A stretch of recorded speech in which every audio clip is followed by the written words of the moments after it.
নিম্নচাপের প্রভাবে বন্দর নগরী কক্সবাজারে সকাল থেকে ঝড়ো হাওয়ার সঙ্গে বৃষ্টিপাত অব্যাহত আছে। এদিকে সাতক্ষীরাতে ঝড়ো বাতাস না থাকলেও সকাল থেকে থেমে থেমে বৃষ্টি হচ্ছে। বিস্তারিত জানাতে সরাসরি যুক্ত হচ্ছেন সহকর্মী আব্দুর রহমান এবং শরীফুল্লাহ কায়সার সুমন। শুরুতে যাচ্ছি আব্দুর রহমানের কাছে। আব্দুর রহমান, পরিস্থিতি এখন কেমন দেখছেন জানাবেন।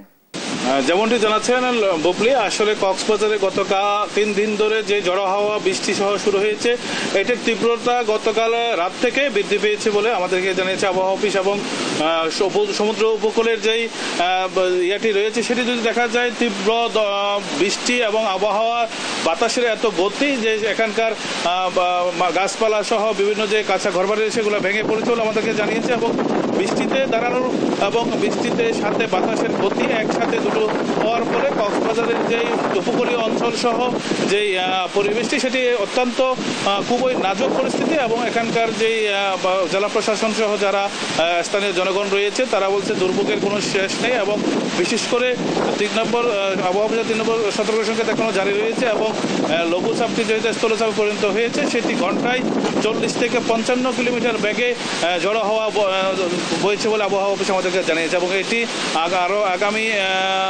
8-10 ঘন্টা থাকবে বলে আমাদেরকে জানিয়েছে। এর ফলে কক্সবাজারের যে বৃষ্টি, মুষলধারে বৃষ্টি হচ্ছে, বিশেষ করে পাহাড় সহ বিভিন্ন ধরনের ঝুঁকিপূর্ণ এলাকাতে যে মানুষজন রয়েছে তারা আমাদেরকে যেটা জানিয়েছে সেটি হলো যে এখানকার যদি সরকারিভাবে এবং মানুষ যদি সচেতন না হয় তাহলে বড় ধরনের দুর্ঘটনা ঘটতে পারে বলে আমাদেরকে জানিয়েছে। এবং এইটি যে আরেকটা তথ্য জানিয়ে রাখি, সেটা হলো যে গতকালের থেকে রাত থেকে এ পর্যন্ত প্রায় 120 কিলোমিটার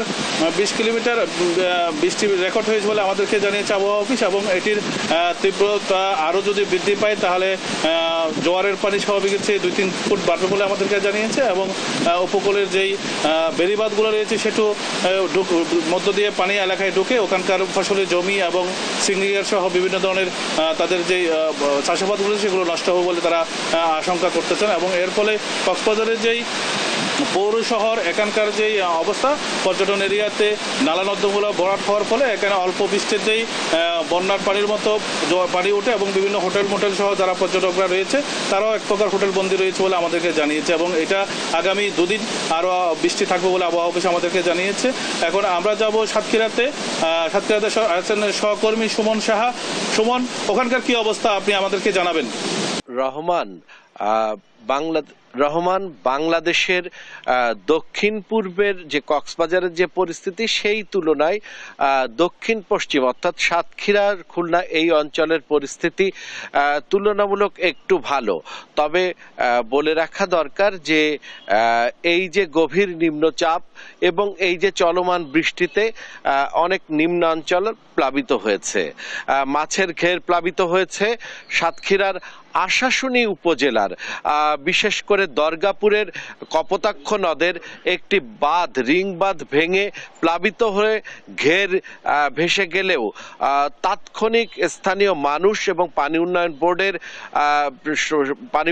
বোর্ডের কর্তৃপক্ষের লোকজন সবাই একত্রিতভাবে সেটি সংস্কার করে ফেলার কারণে সেই পরিমাণ ক্ষয়ক্ষতির শিকার স্থানীয় মৎস্য চাষী এবং অন্যান্যদের হয়নি। তবে যেটি ঘটেছে সেটি হয়েছে আম চাষিদের এই আমের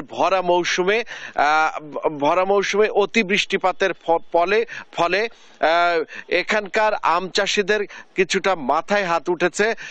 আমগুলো একেবারে গাছ থেকে ঝরে পড়ছে এবং এখানে 7 থেকে 800 কোটি টাকার যে আম ব্যবসা, সেই আম ব্যবসায় বড় ধরনের ক্ষয়ক্ষতির শিকার হবে বলে আম চাষি এবং আম ব্যবসায়ীরা জানিয়েছে। এছাড়া অন্যান্য কৃষি সম্পদে সেভাবে কোনো ক্ষয়ক্ষতি হয়নি বলে জানিয়েছে কৃষি অফিস। কাঁচা ঘর বাড়িগুলো দুর্বল হয়েছে, কিন্তু ভেঙে চুরে ক্ষয়ক্ষতির কোনো খবর আমাদের কাছে পৌঁছায়নি। একই সাথে জেলা প্রশাসনের তথ্য মতে কোনো প্রাণহানি বা হতাহতের কোনো ঘটনা সাতক্ষীরাতে ঘটেনি। তবে এই যে গভীর নিম্নচাপের ধারাবাহিকতায় এখনো যে 2 দিনের বৃষ্টিপাত রয়েছে, এই বৃষ্টিপাতটি হচ্ছে লক্ষণীয়।